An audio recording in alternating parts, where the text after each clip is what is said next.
Bonjour et bienvenue. Aujourd'hui, on va décortiquer ensemble une formation vraiment spécifique et recherchée, le certificat de spécialisation en zinguerie. Que l'on soit un patron qui cherche à former un apprenti ou un jeune qui veut se lancer dans un métier d'avenir, ce petit guide va vous éclairer sur tout ce qu'il faut savoir.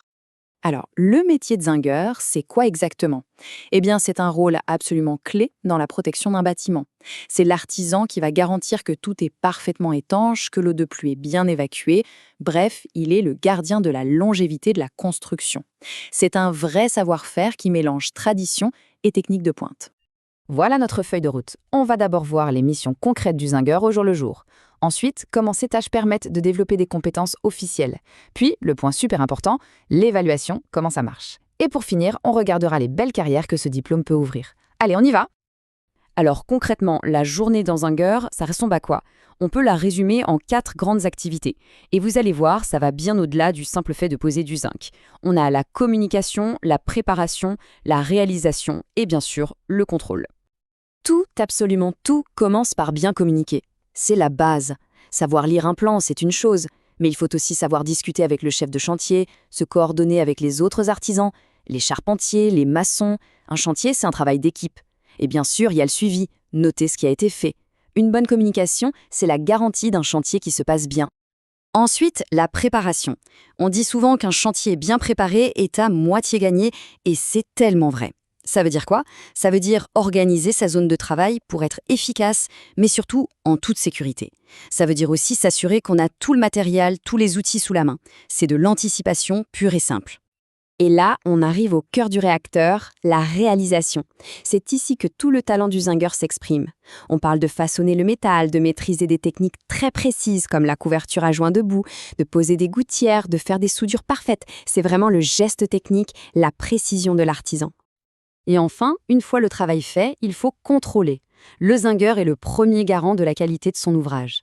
Ça implique de vérifier la sécurité, comme son échafaudage, tous les jours, et puis de faire un autocontrôle de ce qui a été posé. L'objectif, c'est de livrer un travail impeccable qui va durer dans le temps. Bon, on a vu ce que fait un zingueur. Maintenant, la question c'est comment toutes ces tâches du quotidien permettent de construire une vraie expertise, une compétence reconnue officiellement. C'est ce qu'on va voir tout de suite. Ce qu'il faut vraiment retenir, c'est que cette formation est ultra concrète. On n'est pas dans la théorie pure. Chaque situation sur le chantier, chaque problème à résoudre, c'est une occasion d'apprendre et de progresser. L'expérience du terrain se transforme directement en compétences. Alors, ce tableau, il est super important, il résume toute la logique du diplôme. Regardez, c'est très simple, prenons la deuxième ligne. Les activités de réalisation et contrôle qu'on vient de voir sur le chantier, elles permettent de développer le bloc de compétences numéro 2.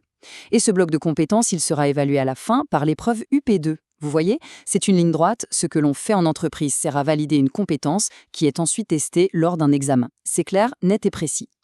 On en vient au moment clé, l'évaluation. C'est bien beau de développer des compétences, mais comment est-ce qu'on valide officiellement qu'elles sont maîtrisées? C'est le rôle des épreuves de la certification. Et là, c'est très simple et ça va droit au but. Pour valider ce certificat de spécialisation, tout repose sur 3 grandes épreuves professionnelles. C'est tout. Pas d'épreuves de français, de maths, on se concentre à 100% sur le métier. Et ce deuxième tableau, il est encore plus parlant. On a bien nos 3 épreuves, une épreuve écrite de préparation de 2 heures, un oral de 30 minutes, mais regardez bien l'épreuve du milieu, l'EP2, c'est l'épreuve pratique, 12 heures, et surtout un coefficient de 8, c'est énorme. Ça montre bien où est la priorité. Ce diplôme se gagne sur le terrain par la maîtrise du geste et du savoir-faire. Il faut aussi savoir qu'il y a 2 façons d'être évalué.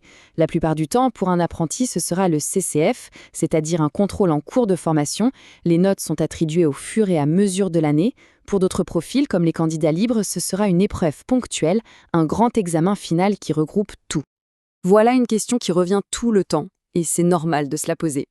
Puisqu'il n'y a pas d'épreuve générale, comment on s'assure que les connaissances en sécurité ou en lecture de plan sont bien acquises?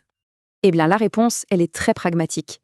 Ces compétences, on les évalue là où elles sont utiles, en situation de travail. La sécurité, la fameuse PSE, est observée et notée pendant l'épreuve pratique de 12 heures. On ne demande pas de réciter une règle par cœur. On vérifie qu'elle est appliquée. Pareil pour la lecture de plan. Pour réussir l'épreuve pratique, il faut forcément savoir lire le plan. C'est la preuve par le concret. Ok, le diplôme est en poche. Félicitations. Et maintenant, On fait quoi avec? On va regarder ensemble les portes que ça ouvre, et elles sont nombreuses. Déjà, il faut savoir que ce n'est pas un petit papier. C'est un diplôme d'État de niveau 3. Ça veut dire qu'il est reconnu partout en France et qu'il atteste officiellement d'une qualification d'ouvrier professionnel. Pour un employeur, c'est une garantie de compétence. Et c'est un vrai tremplin. On commence comme ouvrier qualifié. Avec quelques années d'expérience, on devient autonome et le poste de chef d'équipe est une évolution tout à fait naturelle.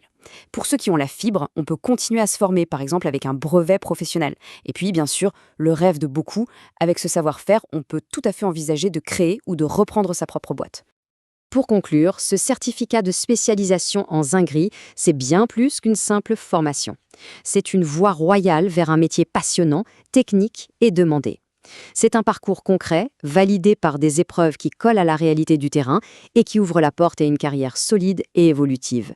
Bref, une vraie belle opportunité.